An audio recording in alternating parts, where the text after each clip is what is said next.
PH.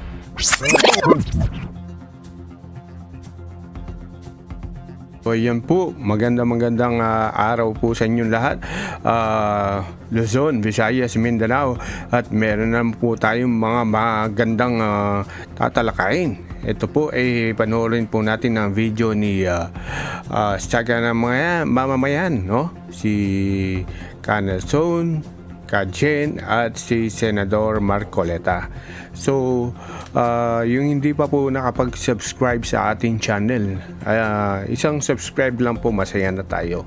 At maraming salamat din po sa lahat ng nag-subscribe sa ating munting channel. So, eto na po, panoorin natin, no?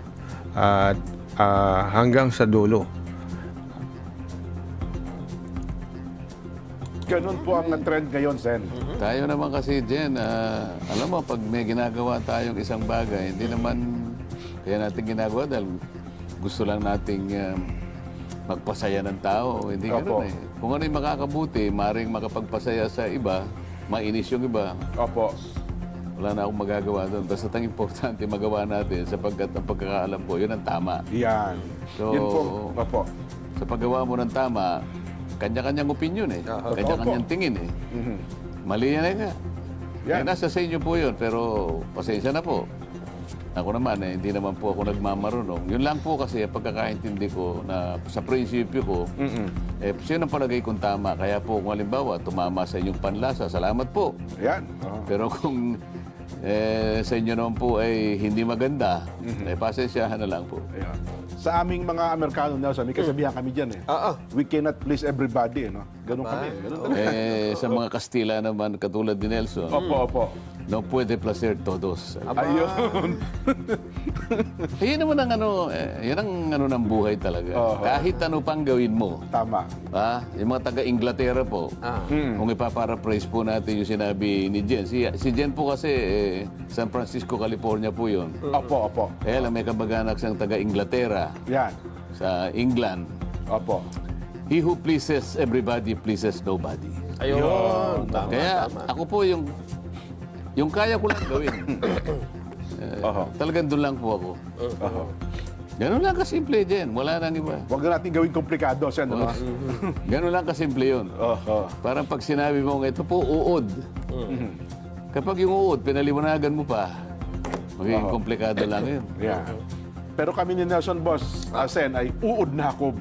Dinurog namin, ginigiik namin yung mga bundok eh. Didik-diking kung durog. Yan, Di yung ba? mga... Oh, Isip-isipin mo, dinik-dik na durog pa. Wala naman kasing dinik-dik na hindi durog eh. Yes Di ba? po, talaga naman. Ay, nako. Pero sa araw na ito, Sen, mukhang nananadya ang panahon. Nako po. Yun ang Nelson, sinabi ito mo, mga Jen. ibalita mo nga. Mukhang... Eto na. Oo. Katatapos lamang po ng inyong mga investigasyon sa flood control project, diba, dyan sa Bulacan Yan. at sa iba't pang lugar.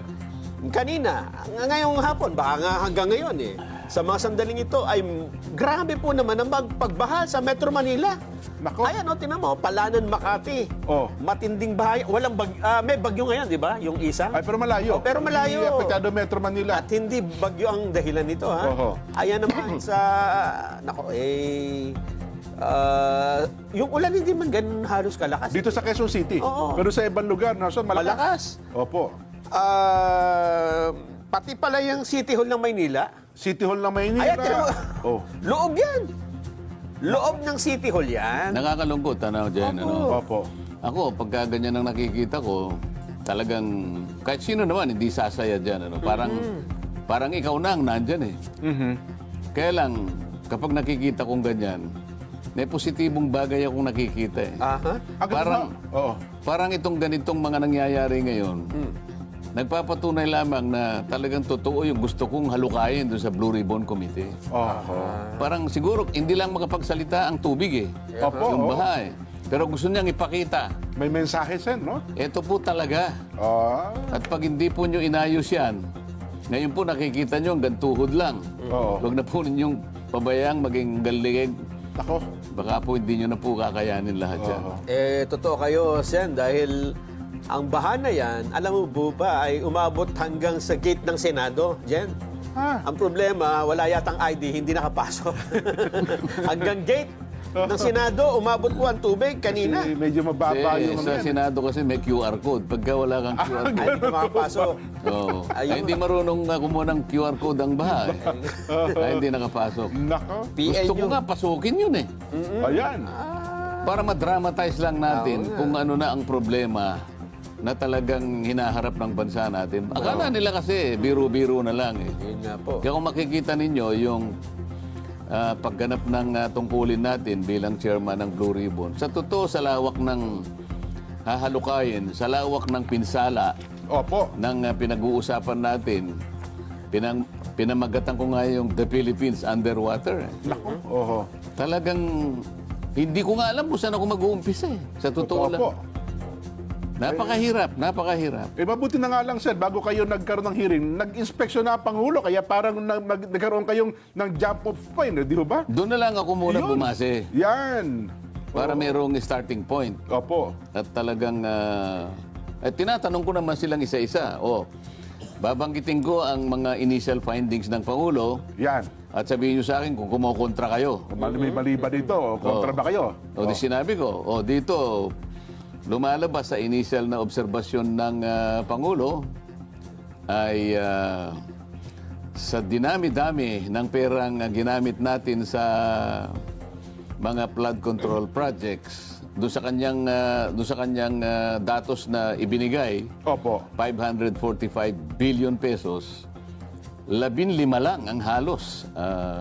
Nakakopo na Kasi kumpanya. sa laki nun, ano? Oho. Ang nakakopo halos 18%, sabi niya.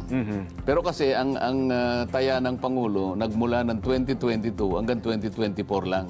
Yun ang datos. Opo. Nung pinakuha ko 2022 hanggang 2025 so far sa ngayon, 1.2 trillion pesos. Ganun na palaki-laki, no? Ganun kalaki. Sabi ko, dito sa 15 na namunini dito, sinong kokontra? So kung walang kokontra, silence is acquiescence. Ibig sabihin, tinatanggap. Opo. Ito pa po. Di umano doon sa 15 na nagkaroon ng napakalaking bahagi dito sa pie na ito, yung 5 sa 15 ay halos nakapag-operate sa lahat ng regions ng ating bansa. Grabe, ano? Ang lawak. May kokontra. Wala namang kumokontra. So ibig sabihin, this is a fair statement. Walang kumibo. Okay?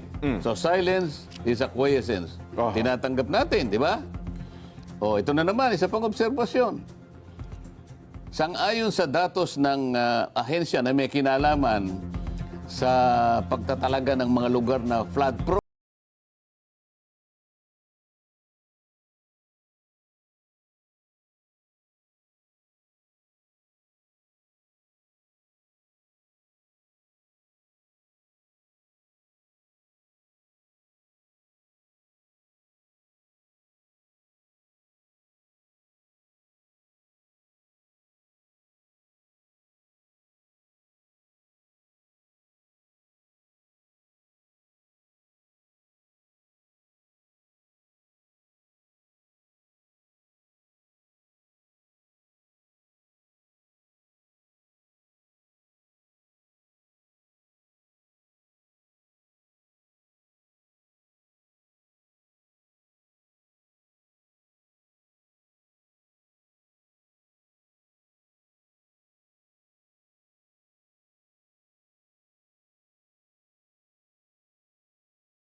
sisisid ba ako ng malalim doon? Wala.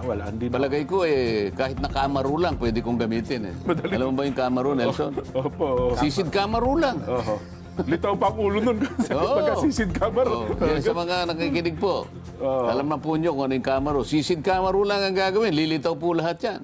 Eh, sabi ko naman kay Secretary Manny Bunuan. Bunuan. Oho. O, i-checkin mo ka ako, Secretary, na yung mga naimbestigahan mo na ghost projects, kailangan sa susunod na pagdinig ay yung listahan nandyan at makita na natin. Oho. Di ba? At sa mga susunod mong pag-imbestiga, ay gusto ng committee ito na makipag-ugnayan sa'yo. Meron kaming taong pwedeng italaga. Yan, opo. Naku, na-discuss namin yan, Sen. Nakakonect naman ng opisina. Salamat po, kanya man niya. So, hintayin po namin. Eh, meron naman kaming 3 pangalan na talagang nakatalaga dyan. Nagpipresenta ka ako kami ni Nelson. Baka kung kapusin kayo ng tao, kami ho, pwede kaming may padala, Sen. Kasi makikita naman namin kung paano tinutusok ng bako, di ba? Kung ano bang requirements yan. Oh, Hindi kayo qualified kasi kayo takot kayo sa tubig. sayang naman. Kasi yan, kinakailangan lumusong kayo sa tubig. Oho. Kung kinakailangan sisirin mo yung yung pagkakabaon kasi ang ating tinitingnan dito, nakikita mo yung agos ng tubig. Opo. Sa agos ng tubig, siyempre, naaanod niya yung lupa na yan. Oho. Memeasurein mo yung scouring dito Ayun. Yun ang pinaka-importante dito. Pag hindi ka lulusong o kaya sisisid ng konti, hindi mo makikita na talagang wala ng lupa na kinababaunan yung ibinaon niya. Eh, paano 3 metro lang ibinaon niya? Oho. Well, yun, Sen, gusto ko sanang ituro doon sa ating mga kababayan. Ano ba ang matutuklasan doon sa hiningi sa DPWH, sumama yung tao ninyo na kasi baka ito po, alam din ng tao, mga nanonood ngayon, nung nakaraang Biyernes, humingi kayo ng pictures, ng video. Ba, marami nang nagbibigay sa akin ngayon. Opo. Iba't ibang lugar na. Baka kasi ang pangkaraniwang tao, Sen, hindi nila alam kung ano yung may dispalinghado at saka yung tamang specification na nasunod, yung specification ng isang proyekto. Hindi, kaya nga yung aking inihingi lang, litratuhin nyo lang. Kami na pipicturean. mag-a-analyze Ganun po. May mga technical naman kami. Pag nakita, ay walang revetment ito. Kita agad. Walang reinforcing ito. Ay, isip-isipin mo, 2 taon pa lang, nabutas dito. Paano mangyayari yan? Yung pala. Ito, tingnan mo ito, embankment ito. Pagkaraniwan, pagka-embankment, diki ito Yung pala yun. Meron kang embankment, wala kang revetment. Kasi yung embankment mo, may suhay pa yun yung revetment mo. Opo. At pagkatapos yung revetment, doon mo ilalagay yung tulos, yung bakal. Yung bakal. Para yung integridad ng project, talagang tatagal yan. Nakikita mo ngayon, wala pang 1 taon Yung isa nga, hindi pa nga dumating ang... Yun na nga. Wala pang ulan yun. Pinakita yung picture na bakbak na kagad. wala pang ulan. Puro putik ang ginamit Ayun nga. So yun palang kaibahan ng revetment sa DK. Yung DK kasi ay parang sa Bacolor, Pampanga. Pagka kasi karaniwang ilog lamang yun kasi, Opo. ito kalsada. Opo. So, slopes protection nagsasabi, revetment Slope na yun. protection pala. Kasi Yun ang mga maliit na technical ilog terms. lang Opo. Maliit na ilog. Tama na yun. Oho. Pero lalagyan mo ng bakal. Yung Nakabaon. iba, tsaka ang pagbabaon nun talagang ibabaon mo. Kaya nga meron siyang pile driver Para hindi ka dumaan man ng malakas na agos. Pipilitin mong ibaon lahat yung Hanggang sa 6 na humintog yon. siya. May nakalitaw na halos kalahating metro pagkatapos ibabaon mo yon. Ayun. At hindi lang pagbabaon yun Kasi Opo. yung revetment mo na ganyan, kalsada to, may revetment ka at ibabaon mo, ito nga yung ibinaon mo na kung depende sa haba. Oho. Nakaano ito, meron siyang biga na kung tawagin ay apron. Para hindi sila nagkakahiwa-hiwalay. Tingnan mo itong mga ibang litrato. Kakabit doon. Nakahiwalay lahat. Ano ngayon ang integrity nun? Hiwa-hiwalay na yung bakal. Kaya pala pag dumaan ng agos, natutumba kasi. Walang apron Wala pa. Pero Ayun kung pala meron yun. kang apron, karaniwan tawagin nila yung biga. Oo. Marami po kasi mga Ngayon, technical terms. kung yun ay talagang tagos doon sa hangganan para ngayon pati yung tinatawag na scouring ay ma-address mo. Matibay, oo. Oh, kahit na medyo naagnas na yung ano dito, may nakabaon pang 1 metro, hindi siya basta babagsak. Hindi ngayon, makita mo, nakabitin na yung bakal, tubig na yung umaagos dito eh. Wala na siyang salalayan ngayon. Ayun Pundasyon. pala. Wala nang pundasyon. Kaya pala, Jen, ang daming viral video ngayon, ha? Naglalabasan, kanya-kanya ng pictures. Yung slope na lupa, ang ginagawa lang, tinatabunan na ng semento kagad eh. Di Oo, ba? oo. Mali pala yun. Kasi pag dumaan ng agos sa tubig, nabakbak, pumasok doon sa loob. Paano lupa ito? Nilagyan mo ng Semento semento. lang. Paano kakapit yung semento sa lupa? Titigas lang yun. Yung Pagka pala. umulan, yung mismo, paano magiging pampatigas yun? So, substandard yun, Sen. Wala. Sandali lang yun. Tawagin mo yung district engineer na gumawa ng plano na yun. Kasi may programa pork yun eh. Tawagin mo yung contractor na inutil na gumawa nun. Oh. Yung isa naman, Jen, nakita ko, nandun sila sa ilog, ha? Oo. Tapos may slope, di ba? Oo. Pinapalitadahan yung lupa. Pinapalitadahan para maging semento, kikinisin. Nako. Paano mo papalitadaan yung Yung lupa. Di ba? Oo. Paano kakapit, di ba?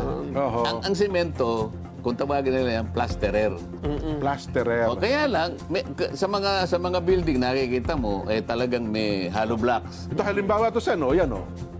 Diki yan, di ba? Sa gilid. Oo. Walang may konting mga bakal sa gilid. Saan ka nakakitang, yan, kamukha niyan. Yan, diki po ata ito, Sen. Nasaan yung mga bakal? Yan, yung mga bakal na yan. Yan ata yung sa gilid, o. Ayan, nakita mo yung nalapnos eh. Oo. Wala yung kumbaga sa bahay, pundasyon. Yung pinakamalaki. Oo. Wala. Yan ang sinasabi yung pinalitadahan ng lupa. Ayan, ito po yan, o. O, walang bakal, eh. Tapos puro buhangin na sa loob, eh. May maliliit na bato, o. Kaya pala nabakbak, ano. Ay, ito sa Mindoro ito, Sen, eh. Maganda yung ibabaw, no? Oo. Ayan, tingnan mo. Nasaan ang bakal? Wala. Yun na nga po. Mayroon isa atang mali. Wala dyan. Hinahanap nga po. Yan yata yung picture ni Governor Dolor ng Mindoro. Ayan, nakita mo, gumuho ka agad. Oho. Naku. Pero ano ho ang gustong tuklasin, Sen? Di ba hinihingi kayo na magsasama kayo ng tao doon sa inspection team ng DPWH? Para makita natin lahat Oo. na yung pagkakagawa, maliban pa sa, yung ghost talagang wala yun. Ayun, talagang totally. As in, talagang wala Okay, po. maraming mananago. Ngayon, Opo. titingnan natin yung pagkakagawa. So makikita mo, asan yung program of work? Yan. Sa program of work, talagang kumpleto yun eh. Opo, pati specification. Di ba? Okay, bakit? Nasaan yung mga reinforcing bars dito? Nasaan yung bakal? Nasaan yung apron? Doon pala matutuklasan. Di ba? Oho. Kasi pwede ka, dito kahit na sino, kahit hindi ka nagagamit ng ano siguro ng bako litaw na eh. Di ba? Madadali. Bakit ka mo? Kitang-kita eh. Kitang-kita. Naku.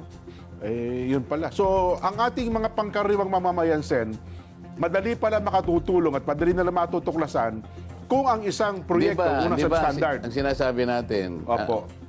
dahil ito po ay napakalawak po ng pinaglatagan po ng lahat ng mga flood control projects. Di umano. Nationwide yan, Sen. Opo. So, sa susunod na hearing kasi, ang aking inihingi kay Secretary Bunuan, lahat na ng flood control projects sa ganitong mga probinsya, ibigay mo sa amin Oho.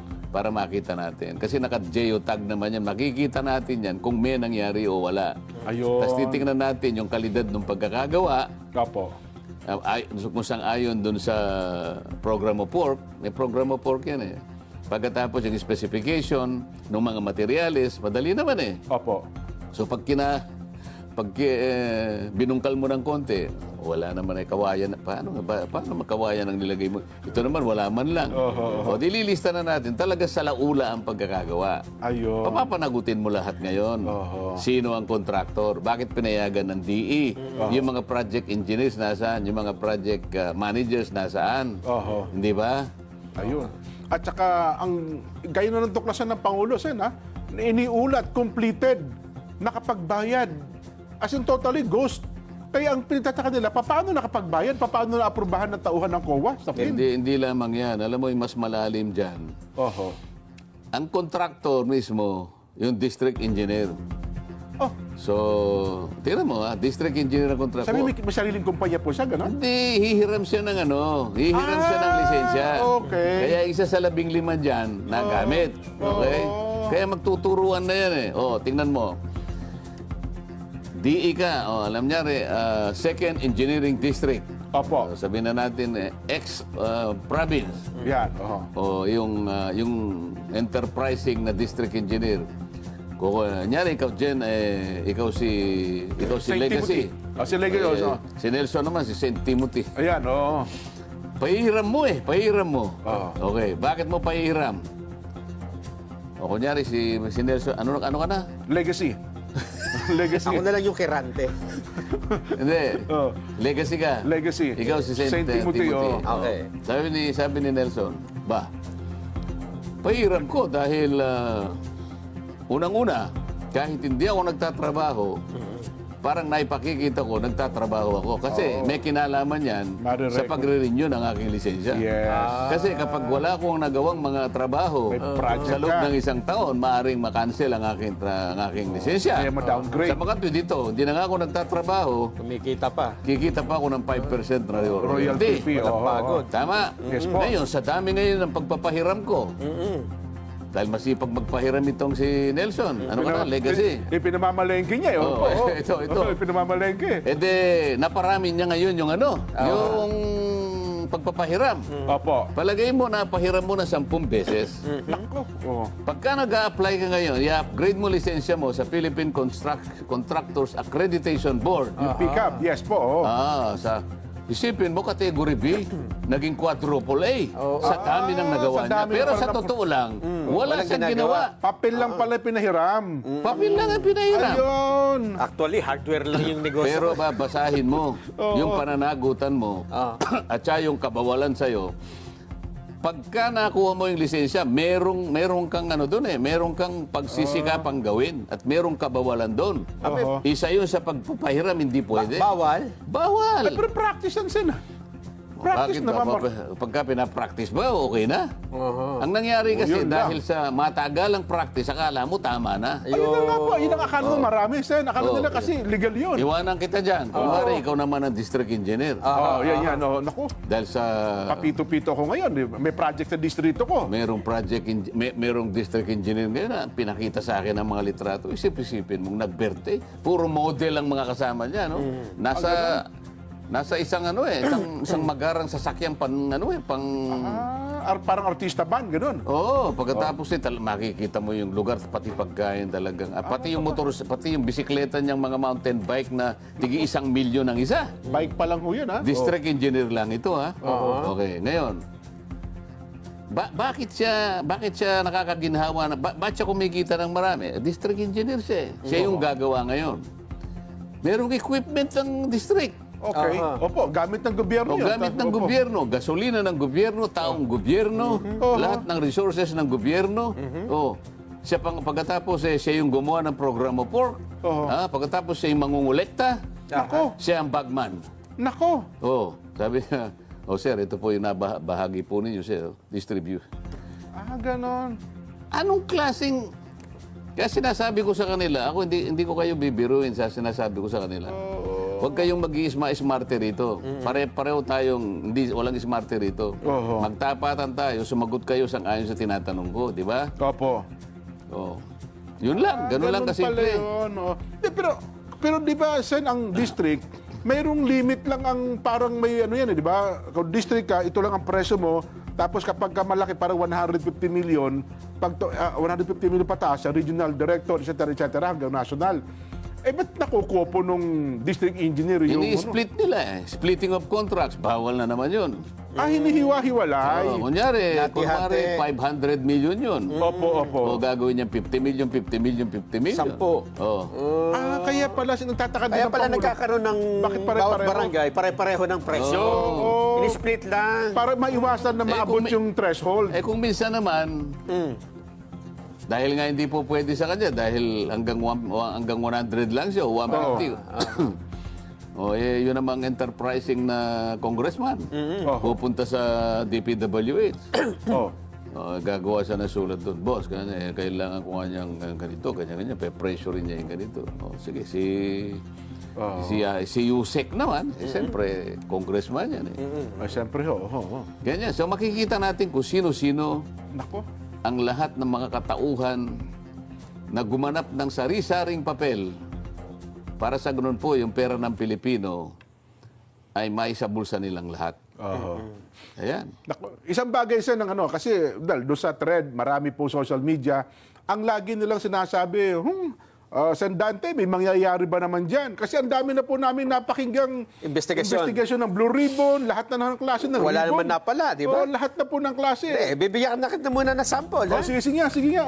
Alam mo po ba, Sen, Jen, Oo. natatandaan mo yung Senate investigation sa Makati na yung parking? Oo. Makati parking? Yes. Di ba ang tagal nilang hiniring ni na Senador Trillanes yan? Nako, Na yan ay may 2.2 billion? nasira ang political career ng mga binay Oo. dyan. Yes. Dahil siya tatakbong ano nun eh. Yes, Presidente eh. Mataas na rating eh. At dahil sa inaraw-araw sila, bagsak ngayon si Binay. Yes. Kinasuhan siya ngayon sa Sandigan Bayan. Oh. Lumitaw na ngayon ng resulta ng Sandigan Bayan. Alam mo ba? Guilty. Dahil ang daming pinakitang kung ano. Ang daming matitibay na. ebidensya, di ba? Pinawalang sala po. Yun lang. Jomar Binay. Oh. Junjun Binay. Oh. At iba pa sa kasong malversation of public funds. May falsification of public documents pa. Ayun. Nabigo daw po ang prosecution na patunayan ang kanilang pagkakasala beyond reasonable doubt. Wala rin kahit anumang civil liability. Ang tindi nito. Ang naging problema, sabihin, naging damage lang kaya nasira ang kanyang kasi political career. Political career niya. Nagtagumpay din yung mga kalaban niya. Ayun nga. Ano relasyon yan sa pinag-uusapan tinatanong namin ni Jensen. Baka naman ganito lang rin Kasi ito, 21 hearings ito. Nung dinidinig at saka controversial ito. Sinubaybayan ito ng sambayan ng Pilipino. Ayun pala, walang matibay palang ebidensyang nakukuha. Sino ba yung mga senador na nag-imbestiga? Kasama ba ako doon? Trillanes. Yun na nga po, Sen. Kaya ang tanong nila ngayon, Sen, sa inyo. Marcoleta ang apelido, hindi naman Trillanes. Oo nga, bagay. Tama din naman kayo. At saka ang kasama nyo, Lubaw at saka Subarjan. Ayan ang sinasabi natin. At saka kasi ang construction, pagka ganyan, maraming paper trail eh. Saka may mga technical Pero yun nga po, Sen. Ano ang magiging kahinatnan? Kasi kaya ang pag-imbestiga naman nila, political lang eh. Politically motivated talaga eh. So, pinpointed nila dahil tumatakbong vice president, yung isa naman tumatakbong mayor. Ito namang iniimbestiga natin, yung sabwatan ng mga contractors, yung DPWH, at saka yung mga politiko. Iba naman ang konteksto nito eh. Iba ang konteksto nito. Kaya kinakailangan maipakita natin, lalong-lalo na kung talagang may lalabas nila, na talagang meron na tayong listahan ng mga ghost projects, may admission na sila, gusto kong makita para doon pa lang, papanagutin na natin kung sino may kasalanan. Kasi ghost ito eh. Totoo po. Ghost ito. Hindi po pwedeng walang managot dito. Yung ghost, Sen, talagang walang kaano. Yung mabuti-buti pa yung substandard, at least medyo mababawi mo na konti. Well, may nakita ang tao, pero yung talagang totally ghost, yung 55, talagang, yun, grabe, Sen. Walang kapatawaran siguro yun. Kaya nga, yun lang. Kaya yun lang makakita tayo ng mga, palagay mong may 10 ghost projects tayong nakita. Palagay mo lang, ano? Opo. Doon pa lamang, ay meron na tayong may lalatag na mga bagay-bagay para sa ganon, ay yung nasayang na pera, magkaroon naman ng kapupuntahan kung ano man. Unang-una, siyempre susuriin natin, sino-sino ba ang nasa likod ng ghost projects na yan? Kailangan, sino yung contractor, sino yung kasabwat ng mga opisyalis ng DPWH, at kung may kinalaman yung mga politiko sa likod niyan, may pananagutan po sila. At kinakailangan may mangyari na. Yan, opo, Sen. At ang tanong pa na dyan, may chance ba kahit papaano, Sen, makabawi man lang ng pera sa mga yumaman dyan? Kung talagang ghost? Opo. Ito nga, halimbawa, napatunayan natin ghost. O di wala na tayong debate tungkol dyan. Opo, yan, halimbawa, O ano ang kinakailangan dyan? ibalik po ninyo yung pera sa bayan. Di ba? Pwede ko bang gawin yun? Kasi nagastos na namin. Wala na ho yung pera. Bakit? Wala ka na bang pera para ibalik mo yon? Kung 50 Hindi ko naman sinasabi yung perang meron ka, ibabalik mo yan. Ayun. Oh, ibabalik mo yan. Merong mga bonding companies na nag-post ng performance bond yan. Ayun, insurance. Oo. Di ba? Kung halimbawa yung COA, paano mo napirmahan niya na completed ang project? Ghost pala. Hindi ba mananagot kung sino man yung Ayun. kung sino man yung hanggang saan na nga abutan sa mga auditor na yan. Opo. Kasi pumirma kayong lahat eh. Oho. Pinatunayan ninyo, sinertify ninyo unang-una, merong certification of completion. Yan. Sino lahat ang opisyal ng DPWH ang pumirma niyan at pinaglulukon nyo ang taong bayan? COA, may kasangkot ka pa riyan, pumirma ka pa dyan, di Opo, ba? yan. Oh, sino ang politiko na kasangkot dyan? Oh, kailangan dito pa lang. Dito pa lang, kung halimbawa yung mga mapatunayan na nandyan Opo. at kasama pa sa DPWS, abay, kinakailangan nyo nang tanggalin. Ayun. Outright, tanggalin nyo na without prejudice to Oho. criminal or civil or administrative prosecution. Oho. Diba? Kayo naman contractors na napakasangkapan dyan, ibalik po nyo yung pera. Ibalik po ninyo. Ayun. May babalik pa. Yun, yung ginong siguro. Hindi mo ibabalik. Kung sabihin, wala na ho eh. Aba, di kukunin ko lahat yung ano mo. Lahat. Yung mga mamahaling sasakyan, gano'n. Kukunin ko lahat yung may pag-aari mo para itapat doon sa Ayun. ginawa ninyong pandili lang sa tao. Pwede bang i-sheriff yun, Sen? Kunin mo mga gano'n. Para nga madali tayo, Oo. kung gusto mo, ganito na lang, ha? O hindi mo na kita ipoprosecute, ibalik mo. Anong katapat ito? Yung pong 4 na pong sasakyan po na mamahalin, pati po yung bahay ko, inyo na po. Ibenta po ninyo para may balik po. Okay, pumirma ka rito. Bid ako doon sa isang sasakyan. Paborito ko yung ganda nung isa. Ha? Ang ganda nung isa. Ibabara natin sa baha. Di ba? Opo, oo. Ay, nako. Merong indemnification. Nawalan tayo eh. Indemnify mo. Yan. So meron kang civil liability. O sige, prosecution wala na. Halimbawa, gamitin natin silang state witness. Oo. Sir, Pwedeng state witness sila? Sir, pwede po ba? Meron ganong klaseng pamamaraan eh. Okay. Sir, pwede po ba na wala na po kaming criminal liability? Kasi royalty lang naman po ako dyan eh. Ibalik na lamang po namin. Oho. Oh, ibabalik nyo. Sige, balik. Ayan. Pero itong mga empleyado na tanggal lahat yan. Ayun. Pero meron kayong pananagutan sa batas. Oho. Kasi baka maging General Sen. Naku, Sen, Generalson, royalty lang po kami dyan eh. 5% lang po kami. Ang kumitan ng malaki, Kahit na 5 centimos lang yun, pumayag ka na ayun. kasangkot ka dyan eh. Oho. Hindi nyo may palalabas yung multo na project na yan kung hindi ka sumasaw dyan. Oho. Kaya nyo napalitaw na may project kahit wala dahil magkakasabwat kayo. Nako. Tigil-tigilan nyo na. Sabi nung isa, Jen, sabi niya ito, may nag-text sa atin, Jen, alam mo bang namatay ang negosyo ko dyan? Kasi wala akong pang 3% advance sa miyembro ng BAC. Kapag ka BAC pala, Sen, para makuha mo yung proyekto, advance mo agad 3%? Ganun pala yon. Buti 3% lang siya panahon niya. Siguro matagal na yan. At kaya daw nasira yung negosyo niya. Gawin Kaya ngayon 5% na eh. Advance po? Oo. Kung ay, grabe. Para Maniwala lang, ka sa para lang makuha ng isang negosyante. Makinig kayo sa susunod na hearing Ganun po. para maglabasa na lahat yan. Anyway, Sen, merong isang mahalagang ahensya ng gobyerno, Nelson. Wala na tayong box, ha? Mamaya po, ilalatag natin. Kasi tinatype pa po ni Natalie Pichi. Isang mahalagang ahensya na dapat ay makapangyarihan pero hindi pinapansin, Sen.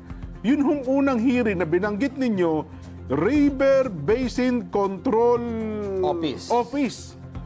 Isa pala ito napakahalagang ahensya pero ang DPWH, inamin po mismo ni Secretary Manny Bonoan, ni hindi nila napansin eh. Ni hindi sila nakikipag-coordinate eh. O yun, at least narinig mo sinabi niya. Hindi. Opo.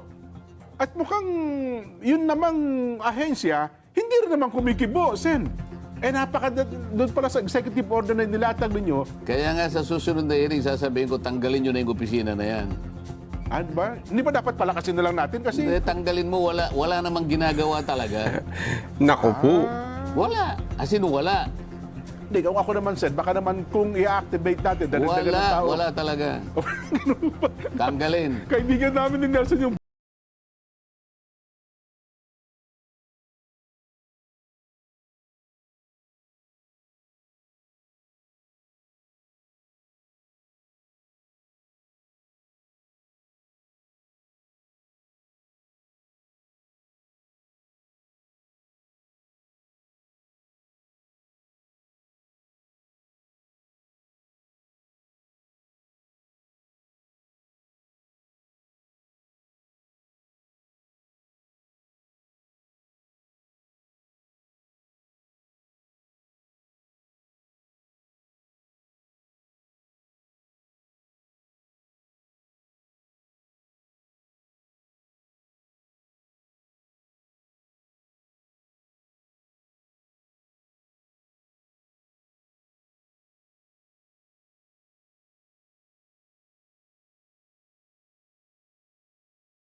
Ano yung panghuli ng isda sa Pampanga, Kong? Sen? Balisasa. Balisasa, balisasa ka. Ayan, ganyan din yung nangyari sa kay Senador Risa Hontiveros na balisasa. Di ba?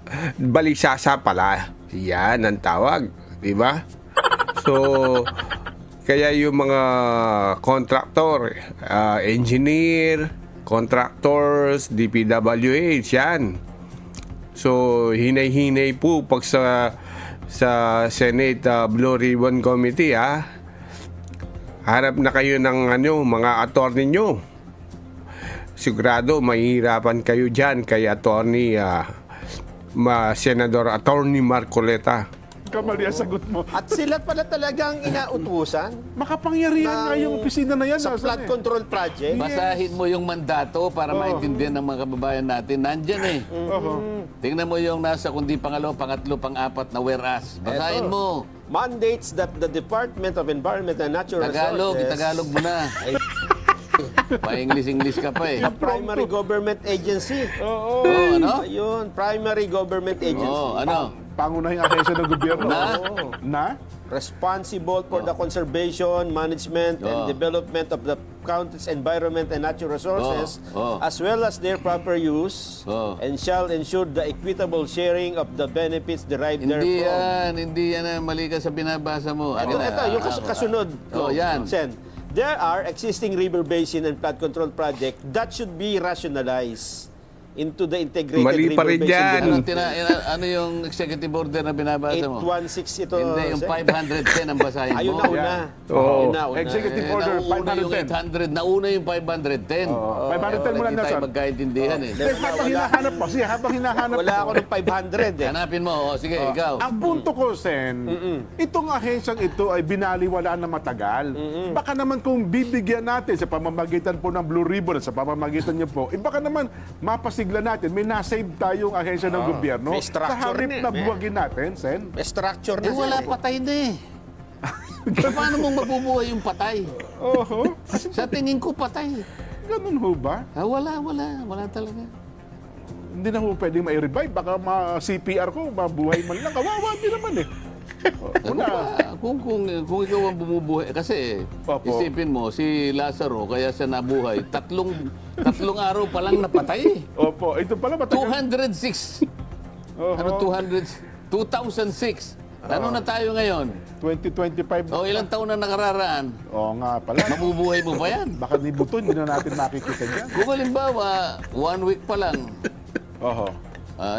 tatawagan ko si Saito, baka kayang buhayin ni Saito. Kasi 1 week pa lang eh. Baka may konting Baka init ma-revive pa pa. yan eh.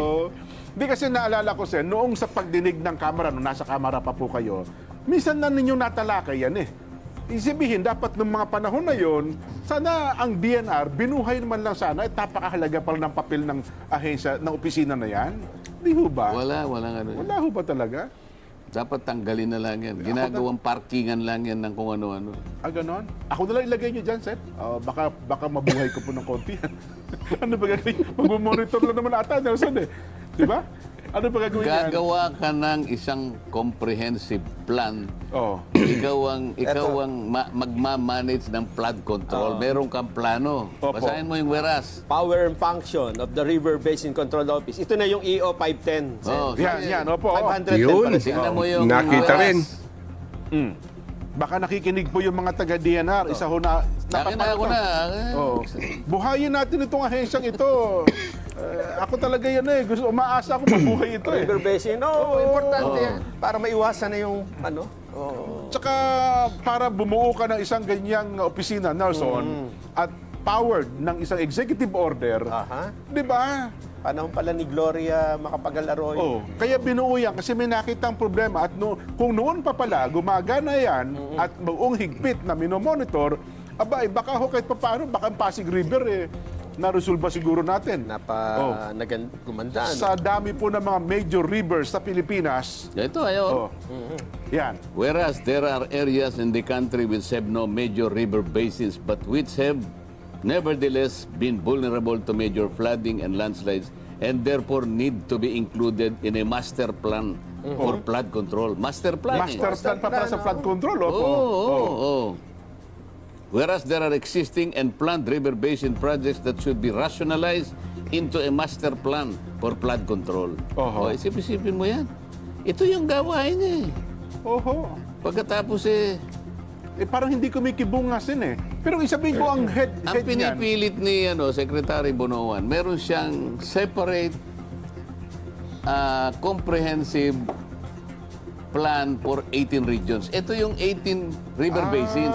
Sabi ko sa kanya, kahit 100 pang river basins ang pag-usapan natin, kung hindi integrated sa bawat isa, Opo. walang mangyayari. Tama o hindi? Tama po, ka tama na. po. Oo. Dapat talaga. Bakit ba't hindi kayo nakipag-coordinate dito? Anong gawain nito? May executive order ito. Tanggalin na natin yan para sa ganun. Huwag na lang dumami pinasusuweldo natin. Wala namang... Meron pala silang pondo, no? Initial amount, 500 million. Ba, ang laki. Yung river basin, ano? Yung 2006. Oh. Ngayon kaya, magkano na? Hindi. 500 million, ayun, nakalagay. Ang personal nila. Kasi ang balita ko, personal niya, 3 lang ata eh. Tayo na pumunta doon. Ang point ko lang, Sen, ang point ko lang po, sayang naman, kung bakit sabihin, yung ahensya ganito na matagal pong binaliwala, kung halimbawa, palta natin ng tao, baka ho mabuhay at magawa ng paraan, baka makatulong pa po ito sa problema kinakaharap ng ating bansa, Sen. Sa palagay ko hindi na dahil sa Oho. pananagutan nila sa batas, sila yung gagawa ng isang master plan. I-integrate nila lahat ng river basins. Okay, nationwide po. 2006 ito. Opo. Sa matagal na panahon, ibig mo bang sabihin, 19 years ago. papaniniwalaan mo pa ako na may magagawa pa yan. Oo nga. Ikaw ang may mandato nito eh. 19 na taon ang nakaraan pagkatapos wala kang nagawa. Ganito pa rin ang kinasapitan natin. Mapapaniwala mo pa ako na may magagawa pa yan. Sayang. Ang pangalan, David pa naman ang pangalan. David ho ba ang pangalan? Hindi ko. Ng apelyido ata. Apelyido, David. Sayang naman. Hindi, pinatawag ko nga yan eh. Kasama siya sa Susunod na pagdinig. susunod na pagdinig. Ayun, sige nga po. Kasi pinahahanap din po namin eh. Para ko naman matanong na palatuntunan ito, ilang araw na po namin hinahanap, hindi rin namin matagpuan. Saan eh? Umalis daw po ng opisina na walang pera. WP. UWP pala. Umalis na walang pera daw eh. Hindi mo matagpuan. Nakita nyo, hinahanap nyo lang, hindi nyo pa mahanap eh. Oo nga po. Kasi matanong man lang namin at malaman. Alam mo ba ang opisina nila, napakalapit lang dito? Yun na nga po, walking distance. Ito Pwede na. mo lakarin eh. Bakit kasi hindi ka pa pumunta ron para kinausap mo na lang? Pumunta na po Makita yung mo mismo staff kung natin anong yan. ginagawa nila. Hindi doon daw po sa tanggapan ng DNR, hindi rin nila makita kung saan eh. Tinatanong ko sa gwardiya, parang wala naman kami ganyang opisina dito ah. Yan ang sinasabi ko sa inyo. Naku po. Nagpapatintero sila eh. Kaya yung tubig na nakita mo kanina, kung makapagsasalita lamang yun, alam mo kung gusto nilang sabihin? Kami po ay buong pusong nagpunta rito kanya. Sa Pasensya Senado. na po kayo Oo. kung nakapagdudulot na naman po kami ng pinsala sa inyo. Pero ngayon po ang pagpunta namin ay hindi po para pinsalain kayo. Ayun. Oo. Para i-dramatize lamang po namin ang pagsuporta namin sa ginaganap na pagdinig ng Blue Ribbon. Yun. Sapagkat ayaw naming magpakasangkapan. Mhm. Ayaw po namin. Kasi ayaw po naming manalasa, ayaw po naming maminsala. Gusto namin magpakontrol. Bakit ang So, ayan po. Ang ibig sabihin po ni Senador Marcoleta, mismong ulan na ang gumawa ng paraan sa lahat ng gumagawa ng anomalya sa ating bansa. So, yun. Kung hindi bumuhos ang ulan, hindi natin makikita ang mga kabalastugan ng mga sinabing mga proyekto na ghost project na sino po may ano yan kundi DPWH at sinasabi mga congressman nga ba ay involved o Senado. Titignan po natin no sa investigasyon sa Senate Blue Ribbon Committee. So buti na lang po bumuhos ang ulan. Kung hindi po bumuhos yan, naku po, baka sa next year meron naman pong panibagong flood controls na ganilang project na abot na naman ng bilyon-bilyon, no? So ngayon siguro palagay ko matitigil muna yung mga flood control na yan sa susunod na budget. Baka tatanggalin muna yan hanggat hindi sila natatapos, no? So dito po nagtatapos muna ang ating programa. So yung hindi pa po nakapag-subscribe, mag-subscribe na lang po. At maraming salamat and God bless.